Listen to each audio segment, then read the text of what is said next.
आकाशवाणी भोपाल से प्रस्तुत हैं प्रादेशिक समाचार।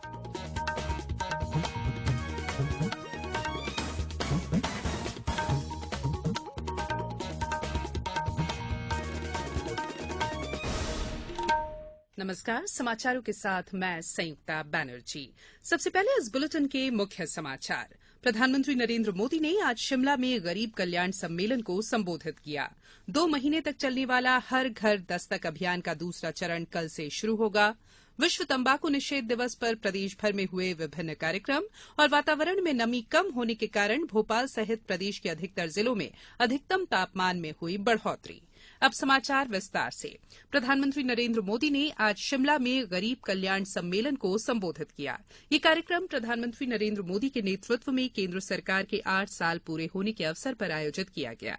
ये कार्यक्रम देश भर में राज्यों की राजधानियों, जिला मुख्यालयों और कृषि विज्ञान केंद्रों में भी आयोजित किया गया।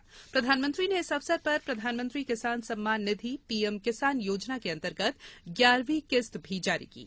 देश के 10 करोड़ से अधिक लाभार्थी किसान परिवारों के खातों में 21,000 करोड़ रुपए से अधिक की राशि हस्तांतरित की गई। इस अवसर पर प्रधानमंत्री ने विभिन्न केंद्रीय योजनाओं के देश भर के लाभार्थियों से भी बातचीत की। प्रधानमंत्री ने कहा कि आज जनधन, आधार और मोबाइल जेएम के कारण पैसा सीधे जनधन बैंक खातों में लाभार्थियों तक पहुंच रहा है। 2 महीने तक चलने वाला हर घर दस्तक अभियान का दूसरा चरण कल से शुरू होगा। इस व्यापक कोविड टीकाकरण अभियान का उद्देश्य सभी पात्र लाभार्थियों को इसके दायरे में लाना और टीकाकरण की गति में तेजी लाना है। यह अभियान 1 जून से 31 जुलाई तक सभी राज्यों और केंद्र शासित प्रदेशों में लागू किया जाएगा। केंद्रीय स्वास्थ्य मंत्रालय ने कहा है कि घर घर जाकर टीकाकरण अभियान के माध्यम से दूसरी खुराक के लिए और एहतियाती खुराक के पात्र सभी लाभार्थियों के कोविड रोधी टीकाकरण पर जोर दिया जाएगा। स्कूल आधारित अभियान के माध्यम से 12 से 18 वर्ष के आयु के बच्चों का टीकाकरण भी किया जाएगा। वृद्धाश्रमों, स्कूल, कॉलेजों, जेल, ईंट भट्टों सहित अन्य स्थानों पर टीकाकरण अभियान के लिए जोर दिया जाएगा। भारतीय औषधि और चिकित्सा उपकरण ब्यूरो पीएमबीआई ने इस महीने पहली बार 100 करोड़ रुपए से अधिक की बिक्री की है। पीएमबीआई प्रधानमंत्री भारतीय जन औषधि परियोजना को लागू करने वाली संस्था है। सरकार ने सामान्य नागरिकों, विशेष रूप से गरीबों को उच्च गुणवत्ता की सस्ती दर पर दवाएं उपलब्ध कराने के लिए मार्च 2024 तक जन औषधि केंद्रों की संख्या 10,000 से अधिक करने का लक्ष्य रखा है। पिछले 5 सालों में इस परियोजना के अंतर्गत सामान्य नागरिकों के 15,000 करोड़ रुपए से अधिक की बचत हुई है। इस समय जन औषधि केंद्रों पर 1,600 प्रकार की दवाएं और 250 प्रकार के सर्जिकल उपकरण उपलब्ध हैं। राज्यपाल मंगूभाई पटेल ने कहा है कि सफलता के लिए भय मुक्त प्रयास आवश्यक है। उन्होंने कहा कि लक्ष्य प्राप्ति के लिए नियमित और निरंतर प्रयास जरूरी है। किसी एक परीक्षा की असफलता से प्रगति का रास्ता बंद नहीं होता है। उन्होंने पालकों और शिक्षकों का आह्वान किया कि बच्चों का परीक्षा प्रबंधन में सहयोग करें। राज्यपाल आरसीवीपी नरोन्हा प्रशासन और प्रबंधकीय अकादमी में राष्ट्रीय बाल अधिकार संरक्षण आयोग के राज्य स्तरीय संवेदीकरण सह उन्मुखीकरण कार्यक्रम को संबोधित कर रहे थे। श्री पटेल ने कहा कि परीक्षा के तनाव प्रबंधन में पालकों की भूमिका बहुत महत्वपूर्ण है। परीक्षा परिणामों के लिए बच्चों को भयभीत करना उचित नहीं है। ऐसा करने से बच्चों पर मनोवैज्ञानिक दबाव बनता है। बच्चों की शिक्षा दीक्षा का सारा भार शिक्षकों पर डालना भी अनुचित है। ये समाचार आप आकाशवाणी भोपाल से सुन रहे हैं। हमारे समाचारों को अब आप कभी भी और कहीं भी अपनी सुविधा के अनुसार सुन सकते हैं। ये समाचार बुलेटिन यूट्यूब, ट्विटर और फेसबुक पर AIR न्यूज भोपाल पेज पर सुने जा सकते हैं। इसके अलावा आप हमारी वेबसाइट newsonair.com पर या AIR न्यूज ऐप पर भी समाचार सुन सकते हैं। ब्रेक के बाद बुलेटिन में एक बार फिर आप सभी का स्वागत है।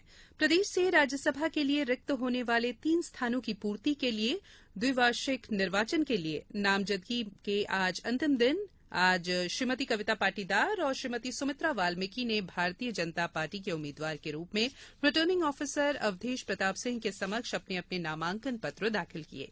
इससे पहले 30 मई को इंडियन नेशनल कांग्रेस के उम्मीदवार विवेक कृष्ण तनखा ने भी अपना नामांकन पत्र दाखिल किया था। उल्लेखनीय है कि मध्यप्रदेश से रिक्त होने वाली राज्यसभा की 3 सीटों के लिए निर्वाचन होना है। वर्तमान में राज्यसभा सदस्य विवेक कृष्ण तनखा, संपतिया उइके और MJ अकबर का कार्यकाल 29 जून को समाप्त हो रहा है। प्रधानमंत्री नरेंद्र मोदी ने पीएम केयर्स फंड योजना के 4,000 से अधिक लाभार्थियों को व्यक्तिगत पत्र लिखा है। इस पत्र में कोविड महामारी के दौरान अनाथ हुए बच्चों के लिए विभिन्न लाभों का विवरण दिया गया है। प्रधानमंत्री ने बच्चों को आश्वासन दिया है कि इस कठिन घड़ी में पूरा देश उनके साथ खड़ा है। ये पत्र महिला और बाल विकास मंत्रालय ने साझा किया है। हिन्दी, अंग्रेजी और क्षेत्रीय भाषाओं में लिखे गए इस पत्र में प्रधानमंत्री ने कहा कि ये योजना सुनिश्चित करेगी कि सभी बच्चे स्वच्छंद होकर अपने सपने देखें और उन सपनों को साकार करने के लिए कोई कसर न रखें। आज विश्व तंबाकू निषेध दिवस है।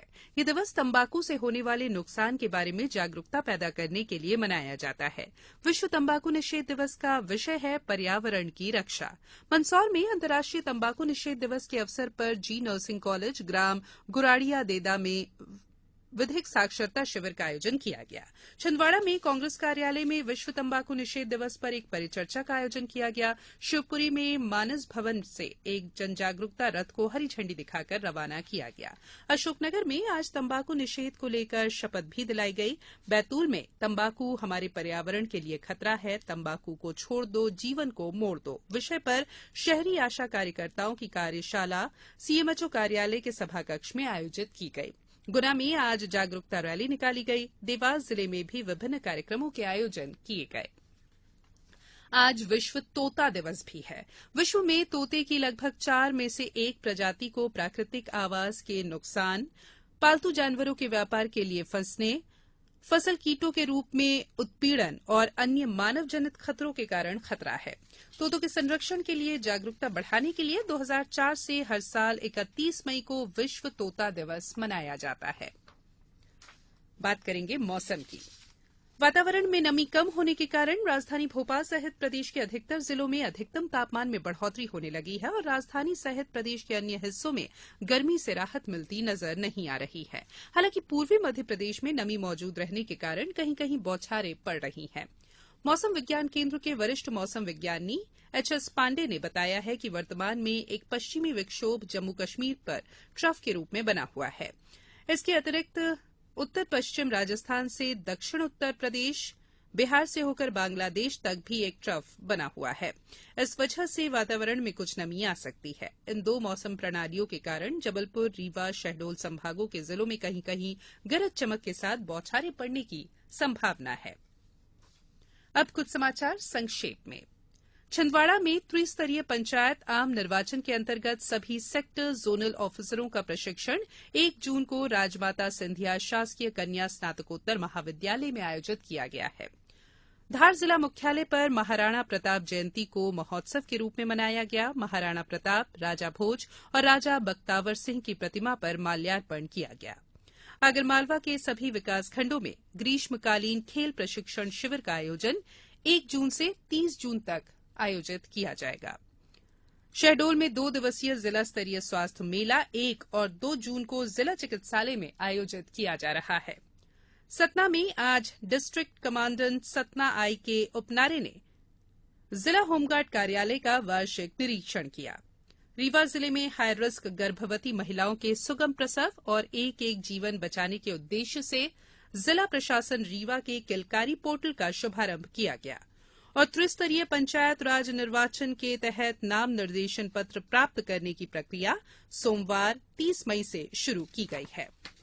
अंत में बुलेटिन के मुख्य समाचार एक बार फिर। प्रधानमंत्री नरेंद्र मोदी ने आज शिमला में गरीब कल्याण सम्मेलन को संबोधित किया। 2 महीने तक चलने वाला हर घर दस्तक अभियान का दूसरा चरण कल से शुरू होगा। विश्व तंबाकू निषेध दिवस पर प्रदेश भर में हुए विभिन्न कार्यक्रम और वातावरण में नमी कम होने के कारण भोपाल सहित प्रदेश के अधिकतर जिलों में अधिकतम तापमान में हुई बढ़ोतरी। आज इस बुलेटिन में फिलहाल इतना ही। इजाजत दीजिए। नमस्कार।